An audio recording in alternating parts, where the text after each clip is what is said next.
সংকীর্তনয়স্য সর্ব পাপ প্রণাশনম প্রণমো বিশ্বমনস্তু নমামি শ্রী হরিং পদা। হে কৃপাময়, হে করুণাময়, হে আনন্দময় ঘন বিগ্রহ, হে পরম ভাগবত শ্রীল সুখদেব গোস্বামী পাদ, আপনি কৃপা করে করুণা করে ওই ব্যাসপীঠে অধিষ্ঠান করে ৬০,০০০ মুনি ঋষি একত্রিত সমন্বয়ে নৈমিষারণ্যের ভূমিতে কৃপা করে একটি বারের জন্য কৃপা করে বলুন, আসন্ন কলিযুগ মহারাজ পরীক্ষিত ব্রহ্ম শাপগ্রস্ত অবস্থায় মহারাজ পরীক্ষিত বলছেন, হে গুরুদেব, একবার কৃপা করে বলুন, কারণ আমি নিজে কলিকে আশ্রয় দিয়েছি। আমার এই রাজ্যের মাঝে আমি নিজে কলিকে থাকবার জায়গা করে দিয়েছি। ওই ধূর্ত কলি আমার শরণাপন্ন হয়ে আমার কাছে অনুনয় পূর্বক কিছু স্থান প্রার্থনা করেছে, আমি দিতে চাইনি, কিন্তু রাজ্যের রাজা হিসেবে আমার যে কর্তব্য, রাজ্যের রাজা হিসেবে আমার যে দায়িত্ব, কোন শরণাগত ব্যক্তি যদি এসে আমার কাছে প্রার্থনা করে, একবার কোন শরণাগত ব্যক্তি যদি আমার কাছে অনুনয় পূর্বক ভিক্ষা করে, হে মহারাজ আপনি কৃপালু, আপনি দয়ালু, কৃপা করে আপনি আমার একটু থাকবার জায়গা দিন, কারণ আপনি তো আমায় প্রাণ ভিক্ষা দিলেন, চাইলে আপনি আমাকে প্রাণে মেরে ফেলতে পারতেন, কিন্তু আপনি আমায় প্রাণে মারলেন না, উপরন্তু আপনি আমায় স্থান, আমার এই প্রাণ ভিক্ষা দিলেন। আমি যে অন্যায় করেছি, আমি স্বয়ং ভক্তি দেবী, আমি স্বয়ং ধর্মরাজের একটি মাত্র চরণ, আর সেই চরণটাকেও ভেঙে দিতে চেয়েছিলাম।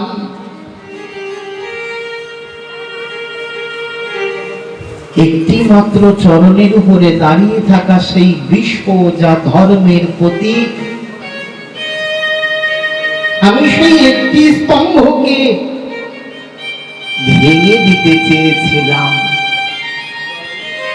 ধ্বংস করে দিতে চেয়েছিলাম, যা ইতিপূর্বে আপনার রাজ্যে কদাপিও হয়নি। কখনো কেউ এই দুঃসাহস করেনি।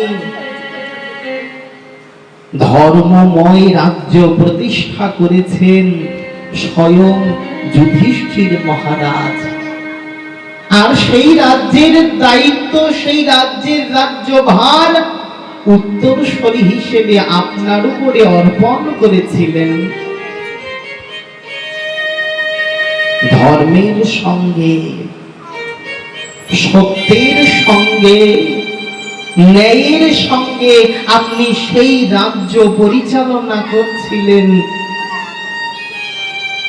কখনো এমন অন্যায় কার্য হয়নি, কিন্তু আজ যখন আপনি মৃগয়া করতে যাচ্ছিলেন, হঠাৎ আপনার রথ থেমে গেল।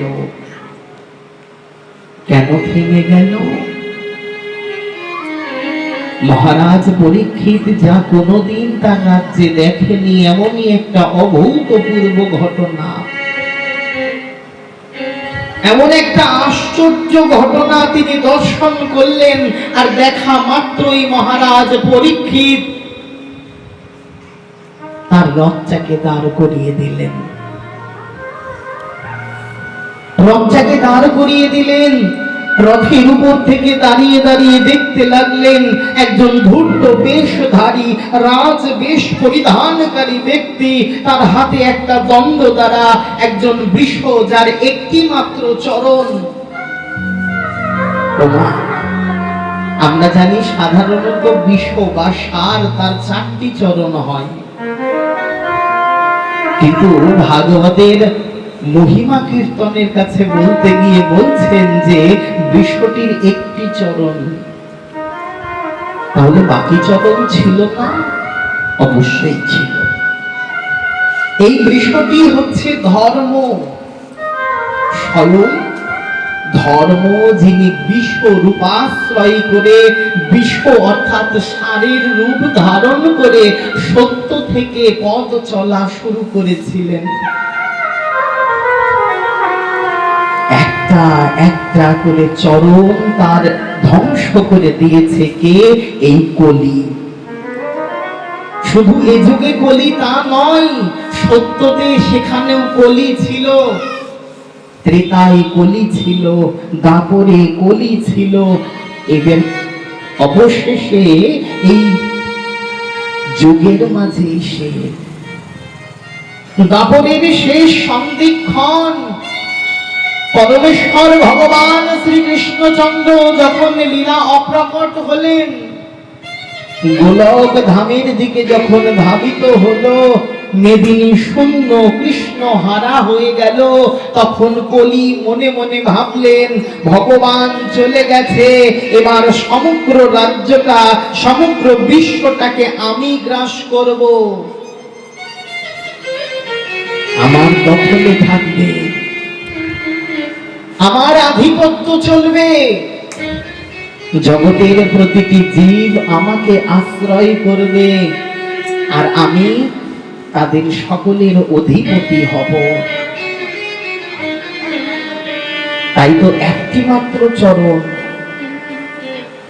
তপ, শৌচ, সত্য এবং দয়া, এই 4টি চরণ হলো ধর্মের স্তম্ভ স্বরূপ।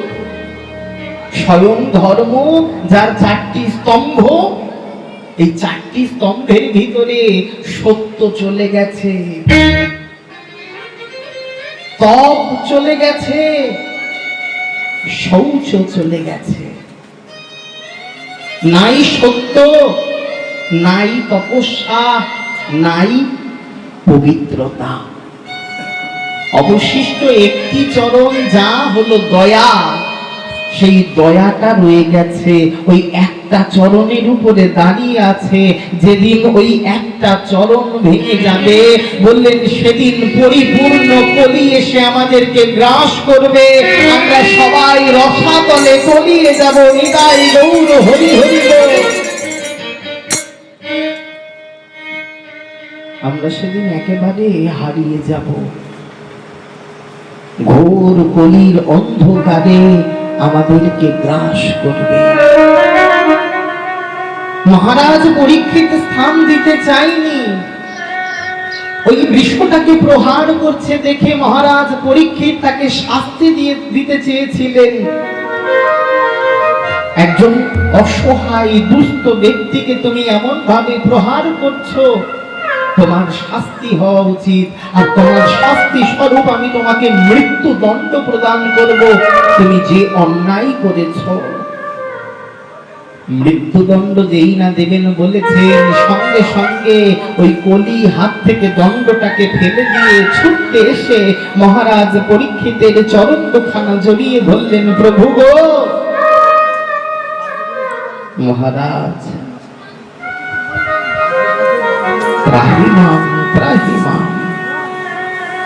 রক্ষা করুন মহারাজ, কৃপা করুন, আমি বড় অসহায়, আমায় প্রাণে মারবেন না। আপনি তো রাজা, আপনি দয়ালু কৃপালু, আপনি চাইলে সব করতে পারেন, কৃপা করে অন্তত আমার প্রাণটুকুনি ভিক্ষা দিন হে মহারাজ। ক্ষত্রিয় বংশজাত মহারাজ পরীক্ষিত, আর মহারাজ পরীক্ষিত সঙ্গে সঙ্গে বললেন, এই যে ক্ষত্রিয়ের একটা ধর্ম আছে, যারা ক্ষত্রিয় তারা শরণাগত ব্যক্তিকে কখনো প্রহার করে না, আর যারা ক্ষমা প্রার্থনা করে তাদেরকে মৃত্যুদণ্ড দেওয়া হয় না। অপরাধ স্বীকার যদি কেউ করে নেয় আর যদি কেউ শরণাগত হয়ে যায় তাহলে তাকে প্রাণে মারা যাবে না। প্রাণে মারলেন না, প্রাণ ভিক্ষা দিলেন মহারাজ পরীক্ষিত। আর সেই সুযোগটাকে কাজে লাগিয়ে মহারাজ পরীক্ষিতের চরণ ধরে অনুনয় করে বলতে লাগলেন, মহারাজ আপনি বড় কৃপালু, আপনি দয়ালু, আপনি আমার কাছে কৃপা করে একটু থাকবার জায়গা করে দিন। আপনার তো এত বড় রাজ্য, এই রাজ্যে একটু থাকবার ব্যবস্থা করে দিন হে মহারাজ। অনুনয় করে বললেন। আর মহারাজ পরীক্ষিত সত্যি সন্তজন, তার মতো দয়ালু, তার মতো কৃপালু, তার মতো বৈষ্ণব, তার মতো ভক্ত জগতের মাঝে দ্বিতীয় হয় না। কেন হয় না জানো? কারণ এই মহারাজ পরীক্ষিতই মাতৃগর্ভের মাঝে ভগবানকে দর্শন করেছিলেন এবং মাতৃগর্ভের মাঝে স্বয়ং ভগবান পরমেশ্বর এই মহারাজ পরীক্ষিতকে রক্ষা করেছিল, যে কারণে মহারাজ পরীক্ষিতের আরেকটি নাম হলো বিষ্ণু রাধ। স্বয়ং ভগবান মাতৃগর্ভের মাঝে পরীক্ষিতকে রক্ষা করেছিলেন। শুধু পরীক্ষিতকে নয়, আমাদের সবাইকে রক্ষা করেছেন ভগবান।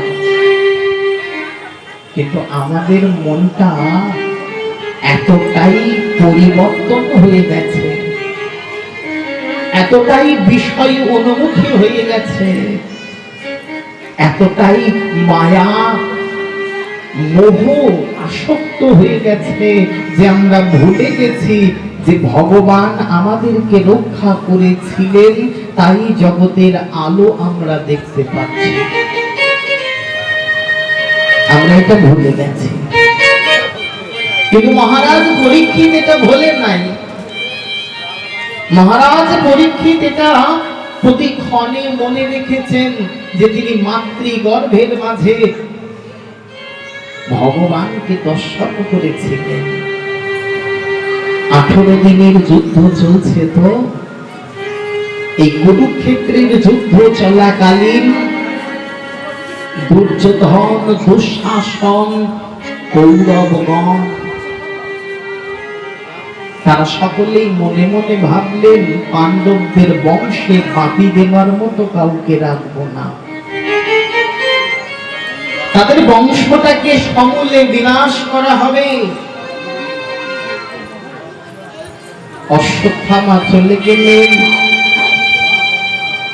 অশ্বত্থামা চলে গিয়ে রাতের অন্ধকারে দ্রৌপদীর পঞ্চপুত্র যারা শয়ন করেছিল, ঘুমিয়েছিল, ওই ঘুমন্ত অবস্থায় তাদের শিরচ্ছেদ করে দিল। কাটা মুন্ডগুলো নিয়ে এসে দুর্যোধনকে উপহার দিলেন। অভিমন্যুকে চক্রভূলের মধ্যে প্রবেশ করানো হলো।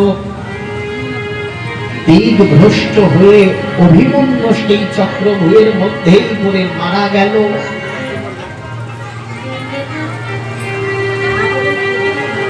অবশিষ্ট একজন বেঁচে রইলেন, যিনি এখনো জগতের আলো দর্শন করেনি, যিনি এখনো জগতের বিষয় কি জানে না, যিনি এখনো মাতৃগর্ভ থেকে প্রসব হয়নি। সেই অভিমন্যুর ঔরস জাত সন্তান যা উত্তরার গর্ভের মাঝে অবস্থান করছিল, অশ্বত্থামা সেই উত্তরার গর্ভটাকে উদ্দেশ্য করে একটা ব্রহ্ম বাণ নিক্ষেপ করে দিল। নিতাই গৌর হরি হরি বল।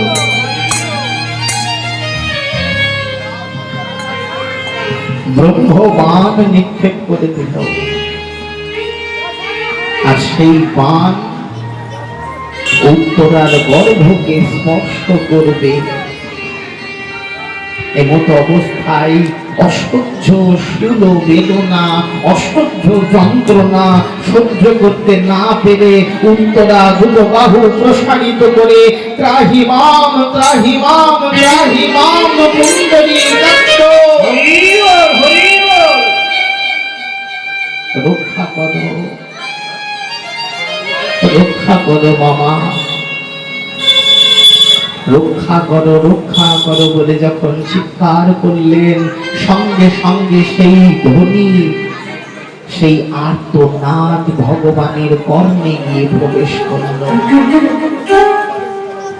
যেখানে ভগবান অর্জুনের সারথি পথে প্রতিষ্ঠিত হয়ে অর্জুনের রথের উপরে অবস্থান করছিলেন, এমতো সময় ভগবান শুনতে পারলেন অভিমন্যুর স্ত্রী উত্তরা চিৎকার করে ডাকছেন ভগবানকে।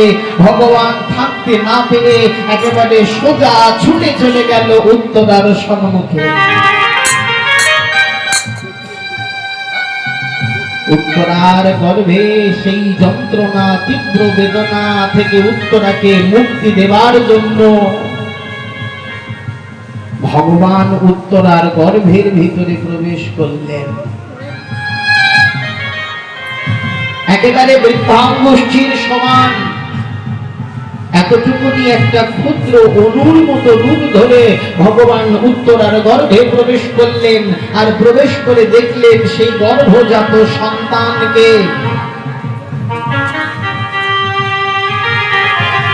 গর্ভের ভিতরে যে সন্তান ঊর্ধ্ব পদে হেট মুন্ডে শুধুমাত্র ভগবত উপাসনা করছে, শুধুমাত্র ভগবানের নাম, ভগবানের সেই ওম ধ্বনি শ্রবণে আনন্দ অনুভব করছে, সেই সন্তানের কাছে গিয়ে সেই সন্তানের রক্ষা করবার দায়িত্ব নিয়ে নিলেন। আমরাও যখন মাতৃগর্ভে ছিলাম, আমরাও যখন ঊর্ধ্বপদে হেট মুন্ডে মাথাটা নিচের দিকে পা দুটো উপরের দিকে দিয়ে মা যা খায় আমাদের তাতেই পেট ভরে যায়। মা যখন শ্বাস নেয় আমরা সেই শ্বাস গ্রহণ করতে পারি। মা যেমন ভাবে রাখে আমরা তেমন ভাবে থাকি। ক্ষুধা নাই, তৃষ্ণা নাই, নিদ্রা নাই, কোনো কিছু নাই, শুধু আছে পরমেশ্বর ভগবানের চিন্তা। আর সেই সময় ভগবান আমাদেরকে দর্শন দেয়, কারণ বারবার কাল আমাদেরকে সেখান থেকে সরাবার ব্যবস্থা করে, বারবার সমন আমাদেরকে গ্রাস করবার চেষ্টা করে, বারবার আমাদের মুখে সম্মুখে মৃত্যু এসে উপস্থিত হয়। কিন্তু ভগবান তিনি কৃপা করে আমাদেরকে রক্ষা করেন। তিনি রক্ষা করেছিলেন বলে আজকে আমরা জগতের আলো দেখছি।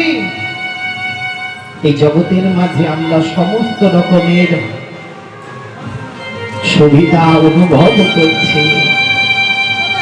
তিনি কৃপা করেছিলেন, সেদিন তিনি রক্ষা করেছিলেন, তাই আজকে জগতের মাঝে আমরা এত আনন্দ, এত উৎসব, এত কিছু আয়োজন করতে পেরেছি।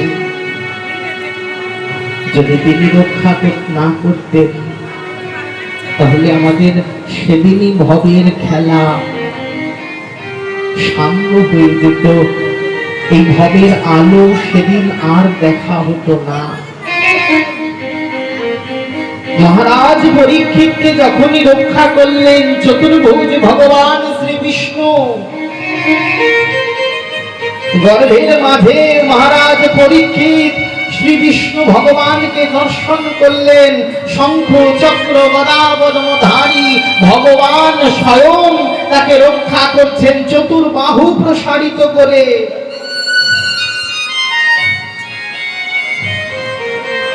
রক্ষা করলেন, কত আনন্দ। আজকে সেই মহারাজ পরীক্ষিতের চরণ তলে বসে সেই মহারাজ পরীক্ষিতের কাছে অনুনয়ের সঙ্গে বলছে, মহারাজ একটু জায়গা দিন, আমাকে একটু থাকবার জন্য জায়গা করে দিন।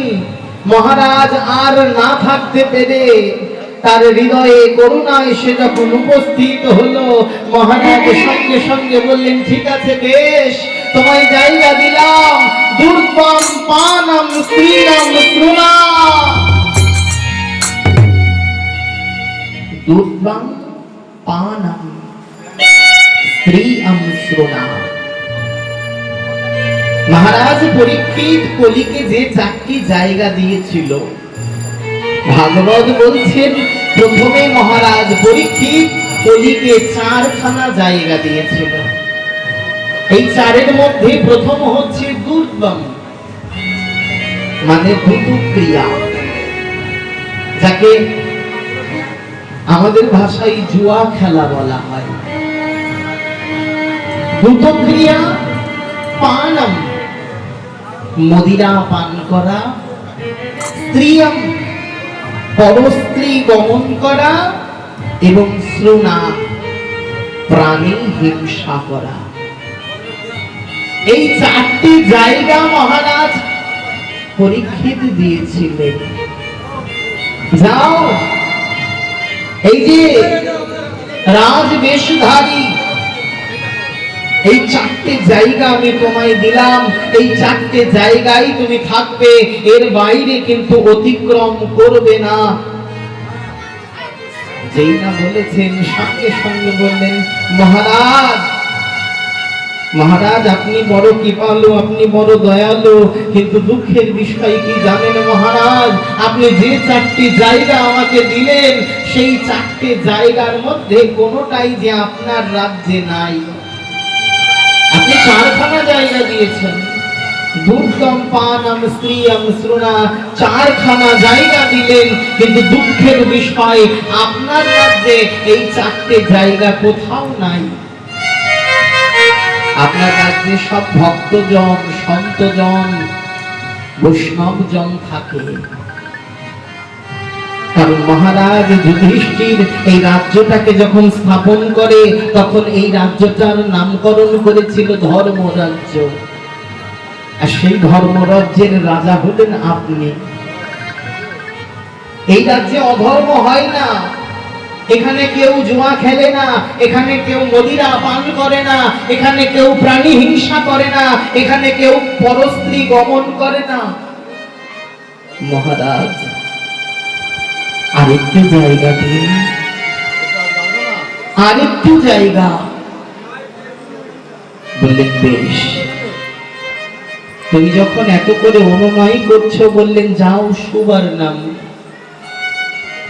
তোমাকে আরেকটি জায়গা দিলাম, সেটা হলো সুবর্ণ।